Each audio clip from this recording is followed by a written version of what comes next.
welcome back to the Citizen channel. You're all staying safe and well as we do our Pepsi 11 on the visit of Crystal Palace to City, of course, on the 13th of December 2023, match day 17, nearly halfway through, guys, 3 p.m. kickoff, so it's not on TV. That's a shame.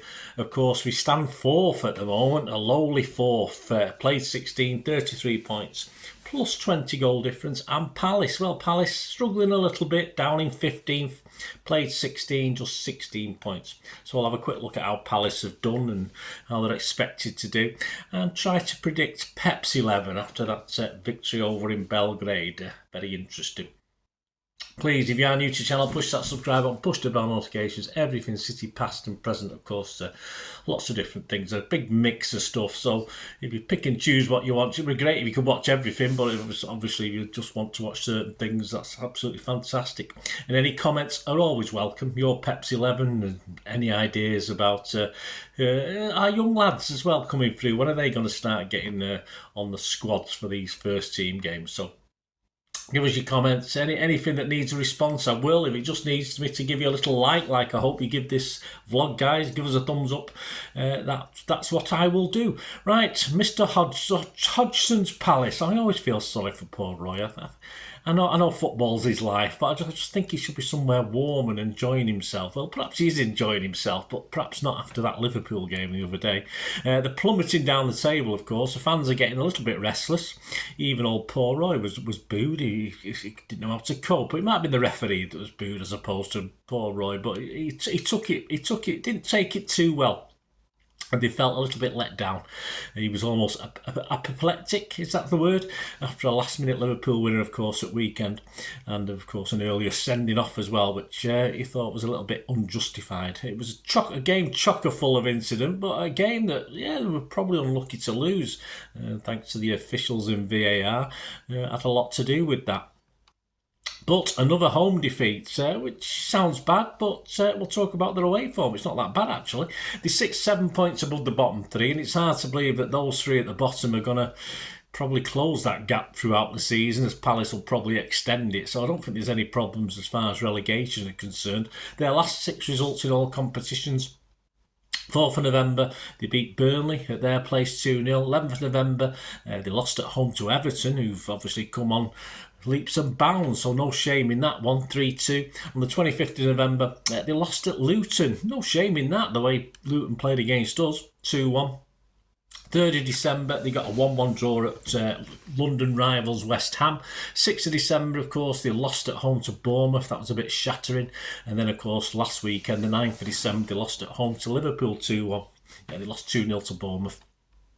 So they lost 4 of the last 5 and drew the other one. So not great, but as I said, away from home, they are actually in the top half of the table. If you look at the home and away form, I think they're in 8th spot out of 20. They've played 8, won 3, drawn 2 and lost 3. So we can't take them too lightly, of course. Big game for us, big game for City.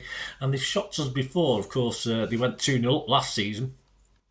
Although we did go on to win 4-2. But if we're 2-0 down at half-time, I'll perhaps be more worried this season than I was last. After us, the next 3 league games, they've got Brighton at home, Chelsea away, Brentford at home. Palace fans will be hoping for a minimum possibly of 4 points or even 6 points from those 3 games. There's hopefully nothing against us. Top players, well, Edouard, he's got 7 goals, no assists. Mateta's got 4 goals, 3 assists. Easy's got 2 goals, 3 assists. Anderson, 2 goals, 1 assist. And Ayew, 1 goal, 4 assists. And they're not exactly piling on the goals, but they're not exactly letting loads in either. Their away victories have come at United, Sheffield United and Burnley. Before you say that's not much, remember 3 of our 5 away victories have come at the same ground. So that says it all. But of course, I want Hodgson's charges. I want poor Hodgson to be crying again. I want him to be apoplectic, whatever it is anyway, that big word. I want him to be like that again. I want us to bury Palace in this game and go into the trip to Saudi Arabia on a high. And not worrying so much, because we're gonna get another game behind, aren't we, while we're away? So of course it'll look even worse in the table, unless we do. If we get something here, it won't be too bad. But if we don't, we're struggling. So I just want Roy to perhaps consider that retirement home. I want him to go to somewhere nice and warm. I think he deserves it. But of course that will depend on us, won't it? That will depend on City. So that brings us to Pep's 11. Yes, a win. A win is a must. I can't envisage not a win in this. It's going to be too painful. And if we don't win this, I will seriously start to have little doubts about what we can do when we come back from this World Club Cup. So what does that squad against Red Star tell us? Well, the starting 11 was certainly interesting. 9 changes to the Luton game. So you imagine there'll be another probably 7, 8, 9 changes for this game. The starting 11, Ortega, Lewis, Stones, Akanji, Gomez, Phillips, Kovacic, Nunes, Bob, Grealish and Hamilton. The bench was interesting.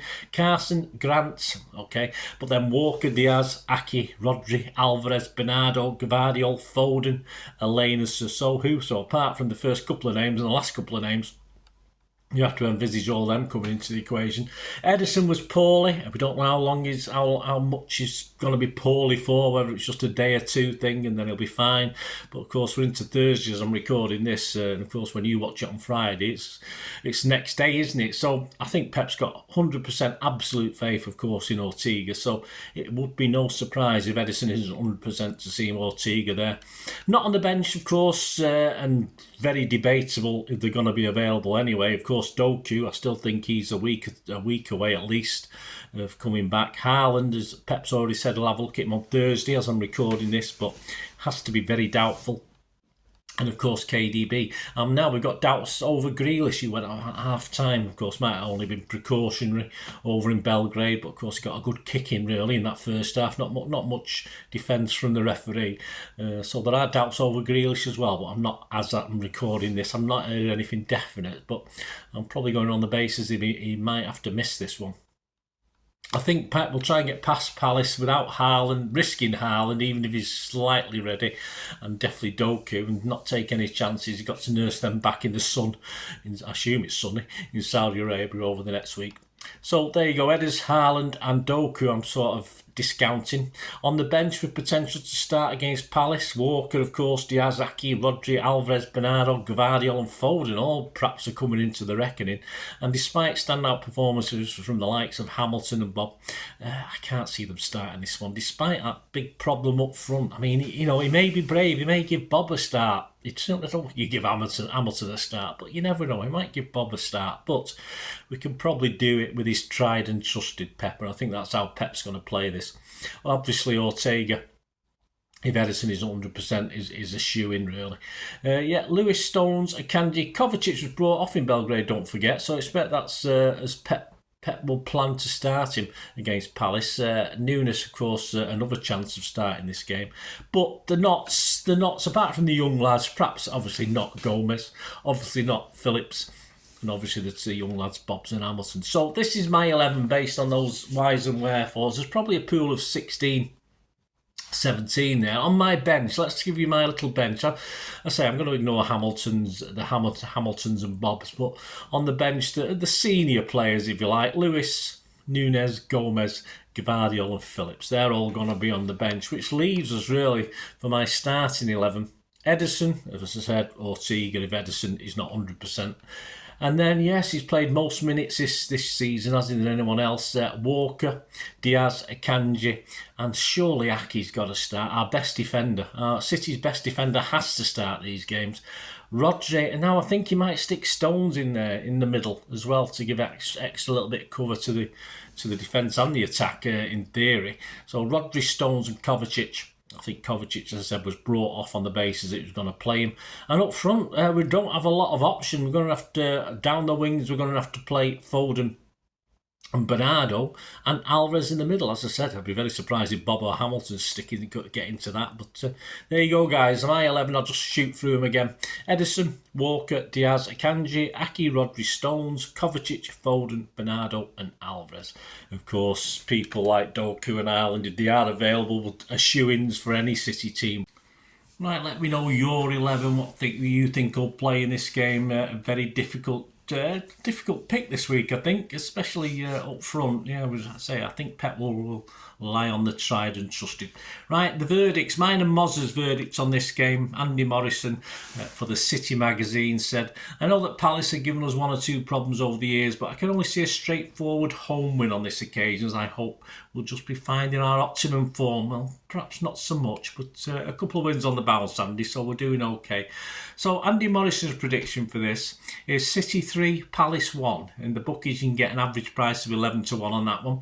And I'm going to be brave, despite a bit of a hodgepodge of an attack there, and I'm not overly convinced without Doku and Haaland. I'm going to go 4-1. I'm going to be brave. I almost said 3-1, but I don't want to be the same as Andy this week. I'll go 4-1. Get 16 to 1 on that. Let me know what you think, guys, what you think the score will be. And what are the rest of the odds looking like as at the 13th? What date are we on today as I'm recording this? The 14th of December 2023. Well, the Premier League, we've moved in slightly after that win at Luton. We've gone into 10 to 11 from 5 to 6, so slight firming up. Liverpool are doing very well. They've now moved into second favourites to win after their recent performances. They're 3 to 1 from 7 to 2. And Arsenal have moved to third favourites. Now they've gone out to 7 to 2 from 11 to 4. So despite doing okay, they're dropping down. And Villa continue to firm up now. I think it was 66 to 1. 2 or 3 weeks ago. They're now into 16 to 1 from 28 to 1 last week. Only Ten Hag and only Pep Ten Hag and Steve Cooper are stronger favourites to lose their job before Hodgson. So Ten Hag is 7 to 4 and Steve Cooper's 5 to 4. But I think Roy's a little bit safe. He's 8 to 1. I mean that'll upset him as well, won't it? 8 to 1. But he is third favourite to be the next Premier League manager to move on, shall we say. Let's be kind. And the match odds, City are generally 2 to 11 on. A draw is 13 to 2 and a Palace win is 14 to 1. So Palace fans, fill your boots with that. Any thoughts you've got, any bets you're having, just let me know, guys. It'd be great to hear from you.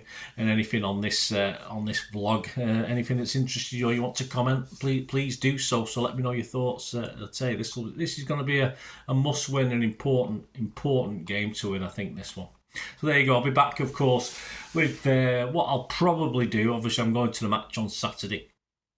I'll probably get a separate player rating show out before I do the match report and talking points. So I might split it. It's getting a bit unwieldy. Let me know what you think, guys. It's getting a bit to 18, 19 minutes and it's a bit long. I mean, I'm trying to keep this little thing to about 12 or 13 minutes, but this is proving difficult as well. But there will be a player rating straight away, I think, and then I'll do the match report later. And of course, then we'll look forward to the Club World Cup, of course. So I don't know who we're playing yet in our first game. So as soon as I've got that, there will be a Pepsi 11 for that and find out a little bit more about our opponents for that.